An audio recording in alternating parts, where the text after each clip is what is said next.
Chaos erupts. Over disputed constitutional amendments, citizens outraged. 2 March 2026. By National Democratic Working Group, UK and Ireland.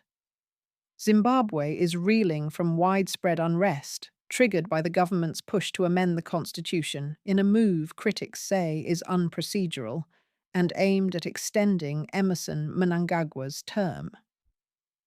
The proposed changes, which would see the president's term extended to 2030, have sparked peaceful protests across the country.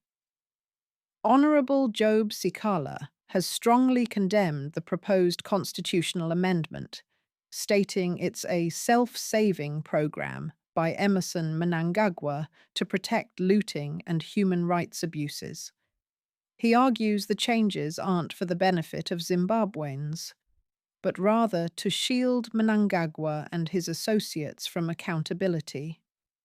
The amendments, which critics argue require a referendum, have been slammed as a power grab by the ruling party.